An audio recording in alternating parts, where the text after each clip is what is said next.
G'day viewers, it's Michael here again and welcome back to SingleRacer. Now today I have a fun and rather silly channel challenge for you that, to be honest, I'm not expecting most of you to take up. But if that's the case, then why am I doing this video? Well, it's for two reasons really. The first reason is that I follow a few sim racing channels that all race together in a group, usually either in league races or online. And those channels are called R-VR Closet. You have the channel Donk and another channel called Mooney GT, as well as a channel called Captain Flatspot, and a few others that I don't want to pronounce their names wrong, so but they all race together, usually in a group. But the second reason is that one of those channels, the channel by the name of Donk, recently put out a community request asking for tips on how to drive slower cars. He felt he was losing too much speed, specifically in the slower type cars, and wanted some advice.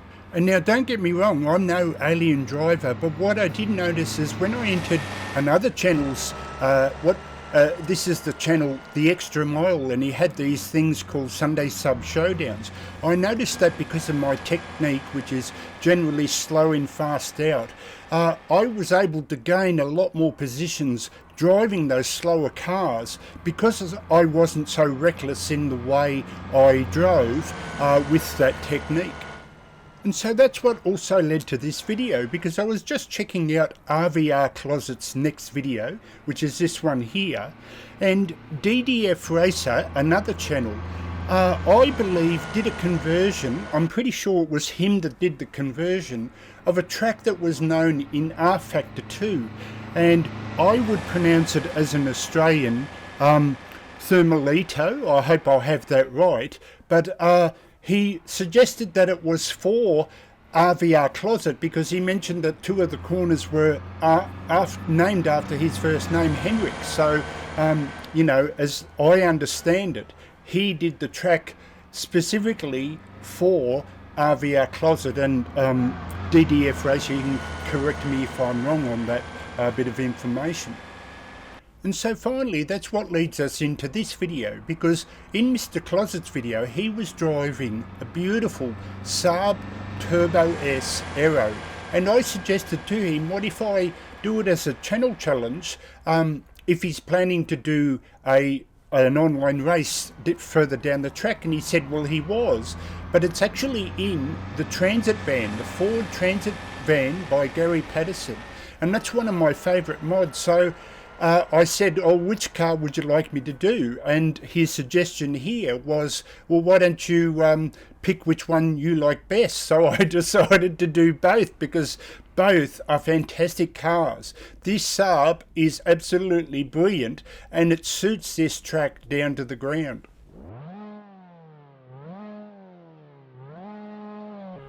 And so as we let this Saab external replay play out, I'm going to do a hot lap in both cars with commentary, just to give my feelings about both the cars and the track itself. And by all means take up the challenge if you feel like it in either car, but just a bit of housekeeping in that I normally race the cars in default setup, which I've done here, but because this is an upcoming race by RVR Closet and the others, by all means do a setup, because they'll be doing setups to try and get the best time. So feel free, open slather. I'd love to know your times if you do that, so you know, hopefully let's see how we go. So this is Michael signing out for SingleRacer. I'll catch you next time. See you later, and let's go Hotlap. Oh, make that ×2.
Okay folks, so here we are in the fantastic Ford Transit van by Gary Paterson. So we make sure we turn the radio off so I can talk, and we're off. And the thing that I loved about this track, because I've naturally had a few practice runs to try and get up to speed, is the sheer number of ways you can take a lot of these corners. This one has me kind of stumped because I usually do a shallow, very tight line, but it could be slowing me down because it's such a slow car and you need all the speed you can get, I should say van, all the speed you can get on these two particular straights. This next corner is very difficult as well because my slow in fast out technique uses a shallow line like here, where I suspect that you may be faster coming out on a late apex there.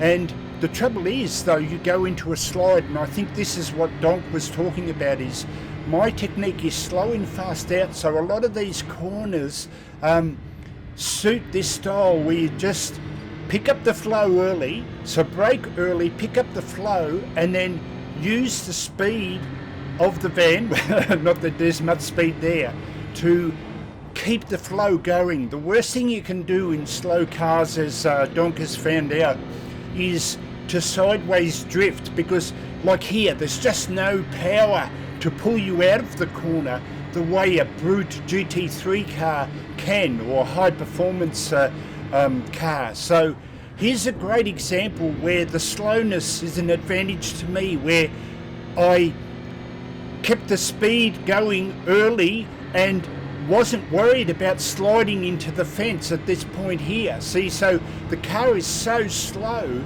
that I can keep up momentum. And my technique here, so I stay in fourth, I don't go to fifth, because you basically reach the edge here, come down again, tied into the wall. I love really getting close to the wall there. That's such a fantastic feeling.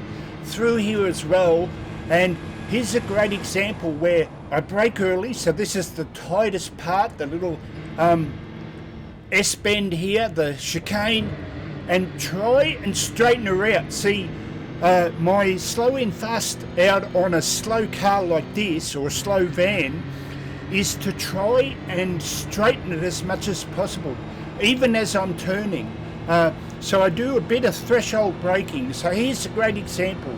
I come in tight, that's just my preferred line, but it's interesting that you could run out wide here, and then I straighten her out as much as possible to get her to stop sliding and just ease her out of the corner, constantly straightening her up to keep the speed up, because as soon as you slide sideways, which is why I don't want to take a tighter out of apex, you lose too much speed. So it's very interesting, and there's so much scope for not only this car but this fantastic track. There, run in tight again and then loosen her up and let her drift out, But this is a fantastic corner. It's actually 2 corners, but you literally just take it in a half moon shape there. So try and ease out, let it straighten up there to keep the rolling momentum.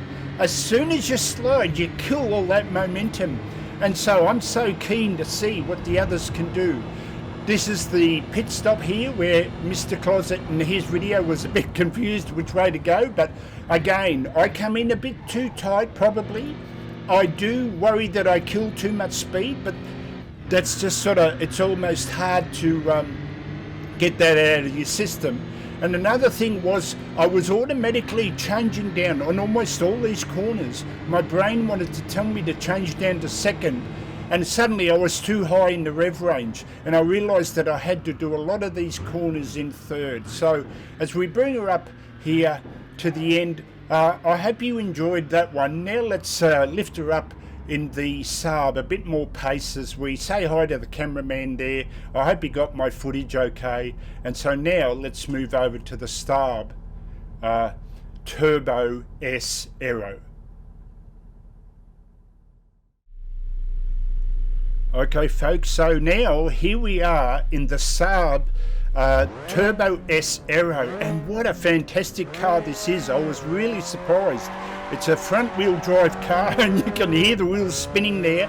Now I'm doing the vocal over the top of these two. The last one was VR and this one I chose to use the neck effects in Content Manager.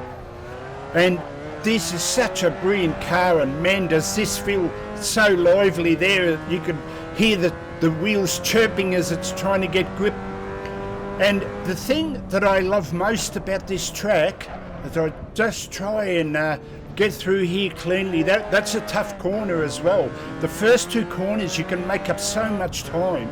But the thing I like about this track is that it baffles me in a way, because my least preferred track is a track with lots and lots of corners. In other words, brake, accelerate, brake. I just hate those types of tracks, and I prefer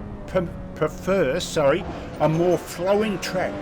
And what gets me is that this track has so many corners, yet it flows so nicely. Here's a great example where you come out wide and then run her in a bit tighter. Now here's a great example where I had to ease off because the faster speed and the more power wanted to slide me into the wall. So I had to ease off, unlike the van where it had no power to make you slide. It was a totally different approach. Again, run her narrow down. Love running so close to the wall. Man, that's fantastic when you know where you're going. This was a bit tough. I'm not good at chicanes, I must admit. So, and then this is what I mean by this is such a fantastic track, because the corners are shaped in such a way that I think there are multiple ways that you could drive this track. And the thing that frustrates me is I only did these 2 laps. So in default cars, both cars default set up there, I ran out wide, a bit too wide, but it might have let me carry a bit more speed coming out, which is a crucial thing as well. But the thing that frustrates me is, of course, I did this only in an hour or 2, but if I was with my brother Andrew and we were hot lapping this all afternoon, I reckon I could shave 1, maybe even 2 seconds, maybe more, off both laps, which is, so take the times with a grain of salt, but this is the best I could do in a couple of hours of driving both cars. So as we fly out of this corner, this car will be good on so many tracks here. Fantastic cars, fantastic track, I highly recommend. And here as I come in narrow, again, I don't think this is the ideal line for that corner, but that's just my style. So as we cross the start finish line, let's look at the time there. We have a 2:37.032.